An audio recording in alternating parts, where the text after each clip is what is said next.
right, you're gonna go. Hey Aces fans, this is Nash Walker. I'm here with newly minted Arizona Diamondbacks farm director Shaun Larkin. Shaun, how's it been so far? You know what, it's been great. It's been great. The energy's great here and the transition's been fantastic. So I couldn't ask for anything more, and I'm really excited to get this thing really going. Two organizations, so much success, Cleveland and then the Dodgers, of course. What are you hoping to bring from those two places to the D-backs? Yeah, it's just a level, a standard, as we're talking about here, and just creating a culture of success where our players know if you're in our system, we're going to maximize everything they have out of them and really just becoming the best version of themselves. And where that leads, it leads, but every single day is a standard of excellence, and upholding everyone to that standard is our goal. And that's what we're going to continue to do here, is create a culture of becoming better at at our craft, whether it's a staff member or our players, and it's a relentless effort and energy to becoming the best versions of ourselves every single day. Shaun spent 8 years in the Dodgers organization, so you saw up close within the same division the D-backs and saw some of those prospects. What stood out to you when you were working for the Dodgers when you looked over to the other side? Yeah, just youth, and then supreme athletic ability and just excitement in the style of play.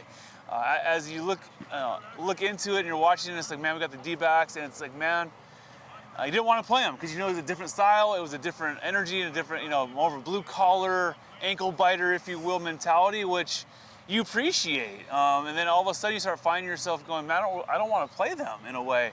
So looking across the field, you could just see the window of opportunity now wide open with our youth at the major league level, with our style of play, and then it radiates all the way down through our system.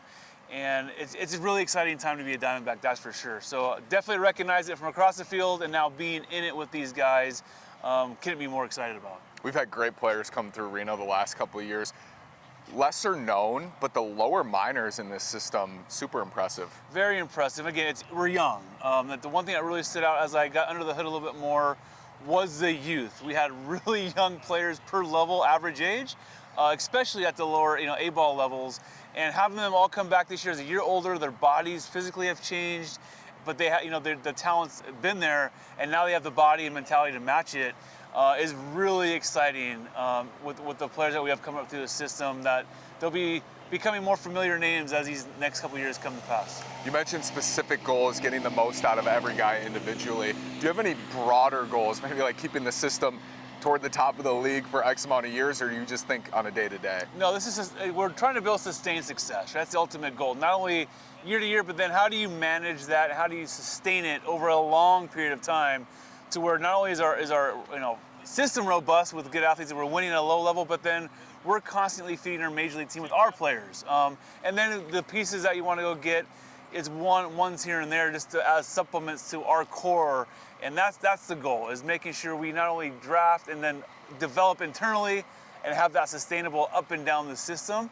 That is the ultimate goal, to have this be sustained success, not just 1 year here, 1 year there, and it's kind of hit and miss. It's like every single year, our standard is at a level that it's championship caliber, and it doesn't go away. It's a unique scenario because the D-backs were, of course, just in the World Series, swept the Dodgers, did finish second in the NL West. When you look at this landscape in the division, what are your thoughts? It's a dogfight. I mean, it's one of the best divisions in baseball, and you got to appreciate it. I think we thrive in that environment. This is the mentality of the organization. Like, hey, the bigger the giant, the harder they fall, and that's how we view it. And it's a highly competitive division, not only with the Dodgers, but then the Giants are going to do some things, I'm sure. The Padres they're loaded with talent as well. The Rockies, you just never know what other organizations are doing or trying to do. But at the end of the day, if you just keep your focus on what we do and to become the best versions of us, we really don't care what anybody else is doing. It's focus on our task at hand, take care of our own dugout, take care of our own house, and go out and compete every single night. It doesn't matter who we're playing and what division we're in. Just go be the best we can be, and I think we'll be in a good place at the end of the year. One of our best series last year, Oklahoma City, came to Reno. It was just fantastic. Amazing action offensively, defensively on the mound. What do you think is the level of importance of winning at the AAA level for these guys? And the Dodgers just consistently have always won in the minors. I don't think it's by level. I think you create a culture of winning and the expectation and the intent to win everything you do, whether it's the game that night, whether it's your lift earlier in the morning. No matter what we do across the day, we do it at the best of our ability, and we do it to win. And I think development. Winning is a part of development. You can't develop a winning culture in the big leagues if you haven't developed it in the minor leagues. So our message is strong. Winning matters here at all levels. Now, we're not going to do it at the expense of our players. We're not going to do it at all costs. But the intent to win every single night and what it takes to be a championship level player, teammate, team is something that is going to be hammered here. And it's already established, but we're going to keep rolling with it. It's extremely important to put a winning product on the field, and then at any given night, win with what we have. And that's the intent every single night. It's invaluable to sustain success. Shaun Larkin, newly minted Director of Player Development for the Arizona Diamondbacks. Thanks, Shaun. Hey, thank you anytime. Appreciate it.